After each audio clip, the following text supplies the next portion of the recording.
जय हिंद दोस्तों। आज की सेशन में हम लोग जीएस के इंपॉर्टेंट क्वेश्चंस को कवर करने वाले हैं। दोस्तों, जैसे कि हम लोग जानते हैं कि प्रत्येक दिन हम लोग 30 क्वेश्चन के राइट एमसीक्यू को कवर करते हैं, जो कि हर एक एग्जाम के लिए इंपॉर्टेंट रहने वाला है। तो चलिए शुरू कर लेते हैं। देखिए, क्वेश्चन है आप लोगों के सामने कि एड्स फैलता है। सबसे पहले समझते हैं एड्स होता क्या चीज़ है। तो एड्स एक वायरस से फैलने वाला रोग है जिसका फुल फॉर्म होता है एक्वायर्ड इम्यूनो डेफिशिएंसी सिंड्रोम। तो ये फैलता किनके कारण है? हाथ मिलाने से, शारीरिक संपर्क से, कीटों से, या फिर श्वसन संपर्क से। आप लोगों का काम है इनको बढ़िया तरीके से समझना है और कमेंट बॉक्स में कमेंट करना है। लास्ट में 30 क्वेश्चंस का जो भी स्कोर हुआ हो वह लास्ट में अपने कमेंट बॉक्स में अपना स्कोर भी बताना है। तो चलिए, इसका राइट आंसर हो जाएगा शारीरिक संपर्क से। एड्स फैलता है शारीरिक संपर्क से, लेकिन जो वायरस होता है उनका नाम है HIV virus, human immuno deficiency virus. चलिए अगला क्वेश्चन देखिए। नेक्स्ट क्वेश्चन है कि हाइड्रा की स्रावी कोशिकाओं में कौन सा सहजीवी शैवाल मिलता है? हाइड्रा की स्रावी कोशिकाओं में कौन सा सहजीवी शैवाल मिलता है? तो इसका राइट आंसर देखिए, ऑप्शन है यूक्लोरेला, एस्पायरा, गायरा, या फिर यूरोथ्रिक्स, या नोट्रोक नोस्टोक। तो देखिए इसका राइट आंसर हो जाएगा, इस क्वेश्चन का सही आंसर हो जाएगा यूक्लोरेला। ऑप्शन नंबर ए इसका राइट आंसर हो जाएगा। हाइड्रा की स्रावी कोशिकाओं में कौन सा सहजीवी शैवाल मिलता है? तो यूक्लोरेला इसका राइट आंसर हो जाएगा। नेक्स्ट क्वेश्चन देखिए। अगला क्वेश्चन है कि कुत्ते के काटने से जिस विषाणु के द्वारा घात रोग होता है क्या कहलाता है उनको? ठीक है, कुत्ते के काटने से जिस वायरस के द्वारा घात रोग उत्पन्न होता है उनको कहते हैं मम्स, चेचक, पीलिया, या हाइड्रोफोबिया। इसका राइट आंसर हो जाएगा हाइड्रोफोबिया। ठीक है, फोबिया का मतलब होता है डर, हाइड्रो का मतलब होता है पानी, मतलब ऐसे व्यक्ति को पानी से डर लगने लगता है। क्लियर है? हाइड्रोफोबिया कहेंगे जो कि कुत्ते के काटने से ये रोग होता है। नेक्स्ट क्वेश्चन देखिए। डबल रोटी के निर्माण में, देखिए जो हम लोग डबल रोटी जो खाते हैं उसके अंदर में वो रहा है कि किस कवक का प्रयोग किया जाता है, कौन सा कवक पाया जाता है। ठीक है, कौन सा कवक इसमें रहता है? तो देखिए ऑप्शन है एसिटोबैक्टर, एस्परजिलस, सैक्रोमाइसिस, या फिर पेनिसिलियम। तो इसका राइट आंसर हो जाएगा सैक्रोमाइसिस। ऑप्शन नंबर सी इसका सही आंसर हो जाएगा सैक्रोमाइसिस, जो रोटी के निर्माण में कवक के रूप में हम लोग यूज करते हैं। अगला क्वेश्चन देखिए कि अल्फा टॉक्सिन्स है। अल्फा टॉक्सिन्स क्या है? सांपों का जहर है, विष है, कवक द्वारा उत्पन्न विष है, एंटीबायोटिक है, या फिर जीवाणुओं द्वारा उत्पन्न विष है। ठीक है, पिक्चर हमेशा पिक्चर राइट नहीं होगा, ठीक है, तो पिक्चर को देख करके आंसर नहीं दीजिएगा। तो इसका राइट आंसर हो जाएगा कवक द्वारा उत्पन्न जहर है।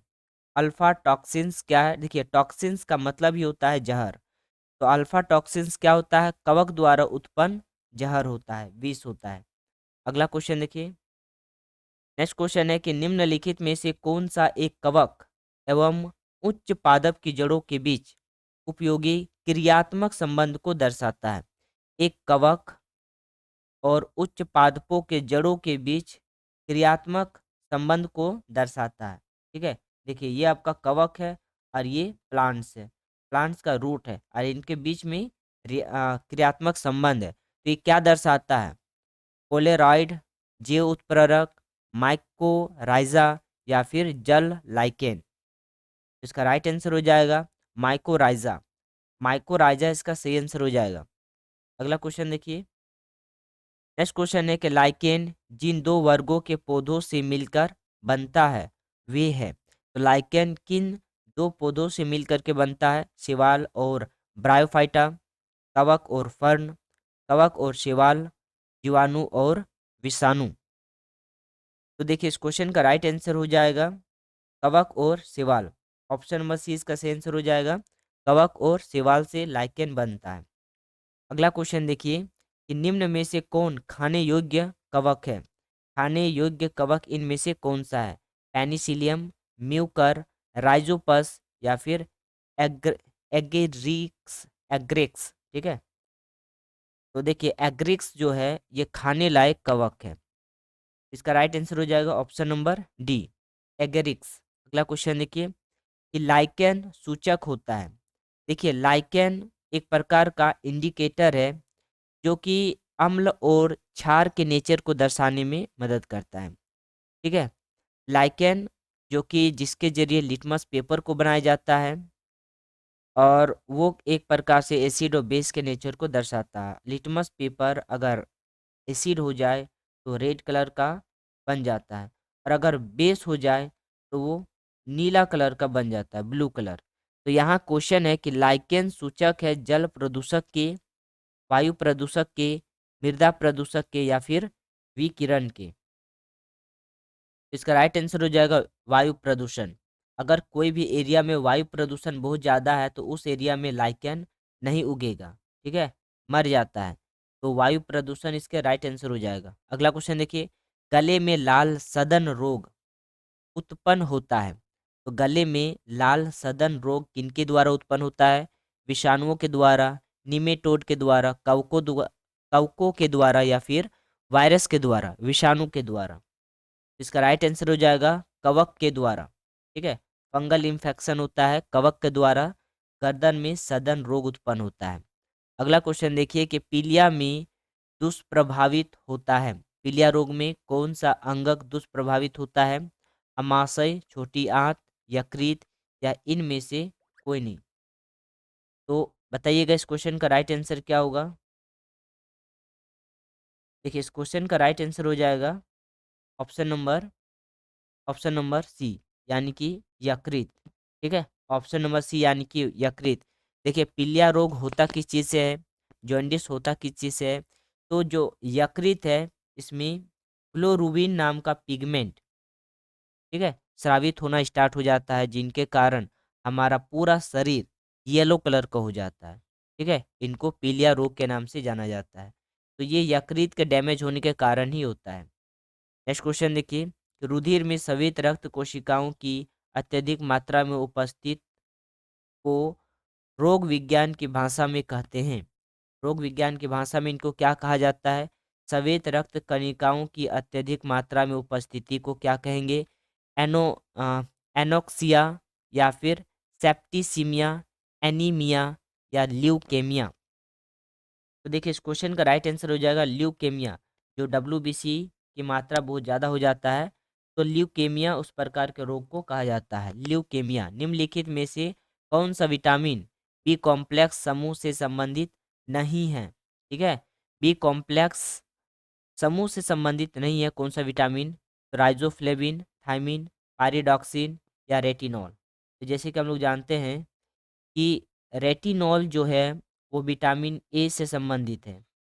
तो इस क्वेश्चन का राइट आंसर हो जाएगा ऑप्शन नंबर डी। बाद बाकी राइबोफ्लेविन, थायमिन और पायरिडॉक्सिन ये विटामिन बी कॉम्प्लेक्स का ही नाम है। ठीक है, रेटिनॉल विटामिन ए का नाम है। अगला क्वेश्चन देखिए,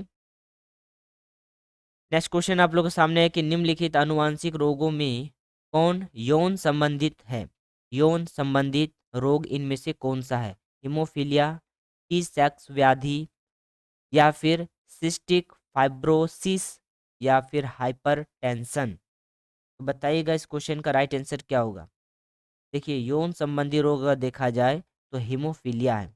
ऑप्शन नंबर ए इस क्वेश्चन का राइट आंसर हो जाएगा। क्लियर है। नेक्स्ट वन देखिए कि मनुष्य में पाचन क्रिया कहाँ प्रारंभ होती है? मलाशय, अक्वाशय, मुख या अमाशय? बस 1 मिनट में पूरे पाचन तंत्र को समझते हैं। देखिए हमारे माउथ में टाइलिन नाम का एंजाइम होता है जो कि कार्बोहाइड्रेट का पाचन करता है। स्टमक में देखा जाए तो एनसीएल, रेनिन और पेप्सिन होता है जो कि प्रोटीन का पाचन करता है। माउथ में कार्बोहाइड्रेट का पाचन करता है, स्टमक में प्रोटीन का पाचन करता है। जो स्मॉल इंटेस्टाइन है यहाँ पे फैट का पाचन करता है। इनकी मदद से तो पेंक्रिया, ठीक है ना, पेंक्रिया और लीवर के मदद से स्मॉल इंटेस्टाइन में फैट का पाचन करता है। तो ये पूरा क्लियर हो गया। और ये जो आपका बिग इंटेस्टाइन है यहाँ पे से वाटर का अवशोषण किया जाता है। तो स्टार्टिंग कहाँ से होता है? हमारे माउथ में। लार में टाइलिन नाम का एंजाइम होता है जो कि कार्बोहाइड्रेट का पाचन करता है। तो मुख्य इस क्वेश्चन का राइट आंसर हो जाएगा। बाद बाकी को पढ़ लीजिएगा, यहाँ पर है। नेक्स्ट क्वेश्चन देखिए कि लेप्रोसी बैसिलस का आविष्कार किया था। किन्होंने लेप्रोसी बैसिलस का आविष्कार किया था? कोच ने, हार्वे ने, फ्लेमिंग ने या फिर हैंसेन ने? तो देखिए इस क्वेश्चन का राइट आंसर हो जाएगा जो कि लेप्रोसी बेसिलस का आविष्कार किया था वो थे हैंसन। ठीक है, ऑप्शन नंबर डी इस क्वेश्चन का राइट आंसर हो जाएगा, हैंसन। अगला क्वेश्चन देखिए, अनुवांशिकी किससे संबंधित है? रक्तचाप से, ब्लड प्रेशर से, अनुवंशिकता से, श्वसन तंत्र से या फिर पाचन तंत्र से? तो अनुवांशिकी जो कि अनुवांशिकता से संबंधित है, इसके अंदर में डीएनए, आरएनए और प्रोटीन का काम होता है। क्लियर है? डीएनए, आरएनए और प्रोटीन का काम। नेक्स्ट वन देखिएगा। अगला क्वेश्चन है कि जनसंख्या के अध्ययन को क्या कहते हैं? जनसंख्या यानी कि पॉपुलेशन का जो अध्ययन होता है उनको क्या कहेंगे? तो ऑप्शन है टार्पिडोलॉजी, टीलियोलॉजी, डेमोग्राफी या फिर जियोग्राफी। देखिए जियोग्राफी जो होता है वो भूमि के अध्ययन किया जाता है, भूमि के उतार चढ़ाव, भूमि के ऊपर प्रॉपर्टी के बारे में, ठीक है, भू आकृति के बारे में। डेमोग्राफी इस क्वेश्चन का राइट आंसर हो जाएगा जो कि जनसंख्या के अध्ययन के बारे में स्टडी किया जाता है। अगला क्वेश्चन देखिए। नेक्स्ट क्वेश्चन है कि मोलस्का समुदाय के जंतुओं के कवच का अध्ययन क्या कहलाता है? इसके ऊपर का जो कवच है इनके अध्ययन को क्या कहेंगे? तो कान्कोलॉजी, इकोलॉजी, मेलोकोलॉजी या फिर पोरोलॉजी? देखिए लॉजी का वर्ड ही होता है, लॉजी का मतलब ही होता है अध्ययन करना। तो बताइएगा इस क्वेश्चन का राइट आंसर क्या हो जाएगा? देखिए इस क्वेश्चन का राइट आंसर हो जाएगा कान्कोलॉजी। ठीक है, मोलस्का समुदाय के जंतुओं के कवच के अध्ययन को क्या कहेंगे? कान्कोलॉजी। ऑप्शन नंबर ए इस क्वेश्चन का राइट आंसर हो जाएगा, कान्कोलॉजी। नेक्स्ट वन देखिए कि कैंसर संबंधी रोगों का अध्ययन कहलाता है। कैंसर संबंधी रोगों का अध्ययन क्या कहलाता है? न्यूरोलॉजी, सारोलॉजी, ऑन्कोलॉजी या फिर ऑर्गेनोलॉजी? कैंसर संबंधी रोगों के अध्ययन को कहा जाता है ऑन्कोलॉजी। ठीक है, ऑन्कोलॉजी याद रखिएगा। और कैंसर को ठीक करने के लिए कोबाल्ट 60 का यूज किया जाता है। लेजर ट्रीटमेंट के द्वारा भी इनको ठीक किया जाता है, तो इसको याद रखिएगा। इनके अध्ययन को कहेंगे ऑन्कोलॉजी। नेक्स्ट क्वेश्चन देखिए, जब हम बकरी का मांस खाते हैं तब हम हैं? तो देखिए सबसे नीचे जो कि प्रोड्यूसर होता है पेड़ पौधा। ठीक है, और जो पेड़ पौधा को खाता है वो होता है प्राथमिक कंज्यूमर। ठीक है ना, प्राथमिक कंज्यूमर। उसके बाद जो मांसा शाकाहारी को खाता है उसको बोला जाता है सेकेंडरी कंज्यूमर। ठीक है, तो हम लोग क्या हो गए? सेकेंडरी कंज्यूमर, क्योंकि हम लोग मांसाहारी को खा रहे हैं। ठीक है, और जो सॉरी, हाँ हम लोग हो गए सेकेंडरी कंज्यूमर। और सर्वाहारी हो गया टर्टरी कंज्यूमर, जो कि शाकाहारी जंतु जो मांसाहारी जंतु है उनको खा रहा है। ठीक है, और टॉप में होता है स्कैवेंगर्स। तो बताइएगा इस क्वेश्चन का राइट आंसर क्या होना चाहिए? देखिए इस क्वेश्चन का राइट आंसर क्या होगा? सेकेंडरी कंज्यूमर, क्योंकि हम लोग क्या करते हैं? हम लोग शाकाहारी जंतु को खा रहे हैं, तो सेकेंडरी कंज्यूमर हो गया। टर्टरी कंज्यूमर जो कि मांसाहारी जंतु को खाते हो। और उसके बाद टॉप कंज्यूमर स्कैवेंगर्स होता है जो सड़े गले पदार्थों को खाता है। नेक्स्ट वन देखिएगा कि वास्तविक केंद्रक किसमें अनुपस्थित होता है? वास्तविक केंद्रक किसमें अनुपस्थित होता है? तो जीवाणुओं में, लाइकेनों में, कवकों में या फिर हरे शैवालों में? तो देखिए इस क्वेश्चन का राइट आंसर हो जाएगा जीवाणुओं में। जीवाणुओं में केंद्रक नहीं पाया जाता है। देखिए अगर बात किया जाए केंद्रक पाने और ना पाने के कंडीशन में, सेल को दो भागों में बांटा गया है। एक है प्रोकैरियोटिक और दूसरा है यूकैरियोटिक। ठीक है ना, यूकैरियोटिक, यूकैरियोटिक। ये हो गया सेल। अब बात किया जाए प्रोकैरियोटिक जिनके सेल वेल डेवलप्ड नहीं होता है, लेकिन यूकैरियोटिक का जो सेल होता है उसके अंदर में जो न्यूक्लियस है वो वेल डेवलप होता है। प्रोकैरियोटिक के सेल के न्यूक्लियस वेल डेवलप्ड नहीं होता है, और यूकैरियोटिक कोशिका के सेल के अंदर न्यूक्लियस वेल डेवलप्ड होता है। ठीक है, तो यहाँ पर है कि वास्तविक केंद्रक किसमें अनुपस्थित होता है? तो जीवाणु इस क्वेश्चन का राइट आंसर हो जाएगा। ऑप्शन नंबर ए इसका सही आंसर होगा। नेक्स्ट क्वेश्चन देखिए। अगला क्वेश्चन है कि अंतः प्रद्रव्य जालक की खोज किन्होंने किया था। देखिए, सेल के अंदर में जेली लाइक स्ट्रक्चर होता है, ठीक है, तेलीय लाइक स्ट्रक्चर होता है। इस जेली लाइक स्ट्रक्चर को ही बोला जाता है अंतः प्रद्रव्य जालिका, ठीक है। तो इनका खोज किन्होंने किया था, ठीक है। इनका खोज किन्होंने किया था, देखिए कुछ इस प्रकार से न्यूक्लियस होता है और जस्ट यहीं पर होता है अंतः प्रद्रव्य जालिका, इस प्रकार से। तो इनका खोज किन्होंने किया था, तो शूटन ने, रॉबर्ट्स ने, थॉम्स वाटसन ने या फिर पॉटर ने। तो देखिए, इस क्वेश्चन का राइट आंसर हो जाएगा पॉटर। अगर हम बात कर लेते हैं अंतःप्रद्रव जालिका के बारे में, तो अंतःप्रद्रव जालिका दो पार्ट्स में होता है, ठीक है ना। एक होता है स्मूथ इंडोप्लाज्मिक रेटिकुलम, इसी का हिंदी नाम है अंतःप्रद्रव जालिका। और एक होता है रफ इंडोप्लाज्मिक रेटिकुलम, ठीक है ना। कहाँ पर पाया जाता है, तो जेली लाइक जो स्ट्रक्चर होता है जिसको साइटोसोम कहा जाता है, जीव द्रव कहा जाता है, इसी जीव द्रव में जस्ट न्यूक्लियस के किनारे पाया जाता है अंतःप्रद्रव जालिका। सेल का एक अंगक है जिसका दो भाग होता है, एक होता है स्मूथ इंडोप्लाज्मिक रेटिकुलम, मतलब जो चिकना होता है, एक होता है रफ इंडोप्लाज्मिक रेटिकुलम। जो स्मूथ इंडोप्लाज्मिक रेटिकुलम है, यहाँ पर फैट का स्टोरेज होता है, फैट का संश्लेषण भी होता है। जो रफ इंडोप्लाज्मिक रेटिकुलम होता है, इसमें राइबोसोम पाया जाता है, ठीक है। क्या पाया जाता है, राइबोसोम पाया जाता है। इन्हीं राइबोसोम को कहा जाता है प्रोटीन फैक्ट्री, क्योंकि ये प्रोटीन सिंथेसिस प्रोसेस से एमिनो एसिड का निर्माण करता है और यही एमिनो एसिड बाद में जाकर के प्रोटीन का निर्माण करता है। क्लियर है। इसका मतलब है कि रफ इंडोप्लाज्मिक रेटिकुलम प्रोटीन का सिंथेसाइज करता है और स्मूथ इंडोप्लाज्मिक रेटिकुलम फैट का सिंथेसाइज करता है। तो ये रहा अंतःप्रद्रव्य जालिका जिनका खोज किया गया था पॉटर के द्वारा। अगला क्वेश्चन देखिए कि प्रोग्राम्ड सेल डेथ का कोशिकीय एवं आणविक नियंत्रण क्या कहलाता है। प्रोग्राम्ड सेल डेथ का कोशिकीय एवं आणविक नियंत्रण क्या कहलाता है। एजिंग कहलाता है, एपोप्टोसिस कहलाता है, निक्रोसिस कहलाता है या फिर एजेनरेशन डीजेनरेशन कहलाता है। तो देखिए, इस क्वेश्चन का राइट आंसर हो जाएगा एजिंग, ठीक है। ऑप्शन नंबर ए इस क्वेश्चन का राइट आंसर हो जाएगा एजिंग। नेक्स्ट क्वेश्चन देखिए कि कोशिका भित्ति होती है। तो बात किया जाए कोशिका भित्ति, तो ये प्लांट सेल में पाया जाता है। प्लांट सेल का सबसे ऊपर का आवरण जो कि सेलुलोज से मिलकर के बना होता है, इन्हीं ऊपरी आवरण को कहा जाता है कोशिका भित्ति। तो कोशिका भित्ति क्या होता है, अर्ध पारगम्य, पारगम्य या फिर अपारगम्य या चयनात्मक पारगम्य। तो देखिए, इसका राइट आंसर हो जाएगा पारगम्य। कोशिका भित्ति क्या होता है, पारगम्य, लेकिन उसके अंदर में पाया जाता है कोशिका झिल्ली, ये होता है चयनात्मक पारगम्य। क्योंकि जो कोशिका भित्ति होता है, ये तो हानिकारक पदार्थ या लाभकारी पदार्थ को आराम से अंदर बाहर आने दे देता है, लेकिन कोशिका भित्ति के जस्ट अंदर पाया जाता है कोशिका झिल्ली। कोशिका झिल्ली जो होता है वो चयनात्मक पारगम्य होता है, क्योंकि ये हानिकारक पदार्थों को आने नहीं देता है और लाभकारी पदार्थों को ओनली आने देता है, हानिकारक पदार्थों को बाहर कर देता है, ठीक है। इसीलिए इनको कहा जाता है चयनात्मक पारगम्य। कौन होता है, कोशिका झिल्ली। और कोशिका भित्ति क्या होता है, पारगम्य होता है। इस चीज को याद रखिएगा।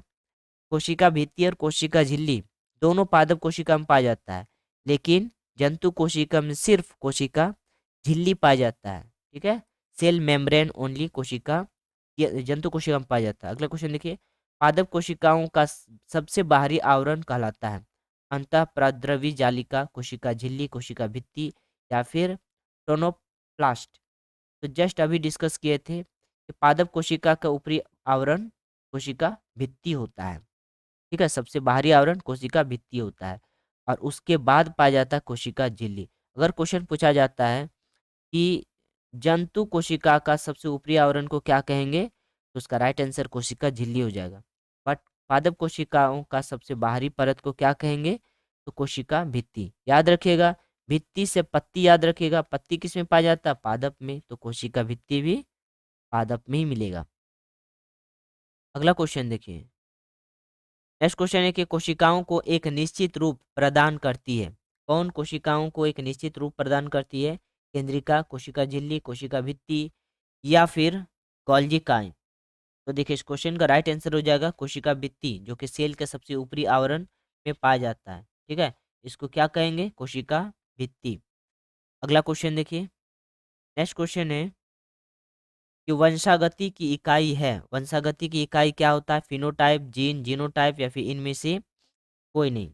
वंशागति की इकाई कौन सा है? तो जीन इस क्वेश्चन का राइट आंसर हो जाएगा। क्लियर है? जीन इस क्वेश्चन का सही आंसर हो जाएगा।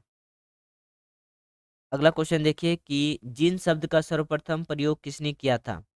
जीन शब्द का सर्वप्रथम प्रयोग किन्होंने किया था? वॉटसन ने, जॉनसन ने, वाल्डेयर ने या फिर क्रिक ने? तो देखिए इस क्वेश्चन का राइट आंसर हो जाएगा जोहानसन। जीन शब्द का सबसे पहले प्रयोग किन्होंने किया था? जोहानसन। और ये आपका आज के लिए लास्ट क्वेश्चन। इनके बाद अपना स्कोर भी आप लोग बताइएगा कि आपका लास्ट स्कोर कितना हुआ है 30 क्वेश्चंस में से। देखिए क्वेश्चन है कि हरगोविंद खुराना को किस आविष्कार के लिए सम्मानित किया गया? हरगोविंद खुराना को किसके लिए, किनके आविष्कार के लिए सम्मानित किया गया था? तो प्रोटीन संश्लेषण के लिए, नाइट्रोजन क्षारों का संश्लेषण के लिए, जीन संश्लेषण के लिए या फिर इनमें से कोई नहीं। तो देखिए इस क्वेश्चन का राइट आंसर हो जाएगा जीन का संश्लेषण करने के लिए। ठीक है, उन्होंने डीएनए आरएनए पर वर्क किया, जीन का संश्लेषण किया था, जिनके कारण उनको सम्मानित किया गया था। ठीक है, चलिए दोस्तों मिलते हैं नेक्स्ट क्लास। Thank you.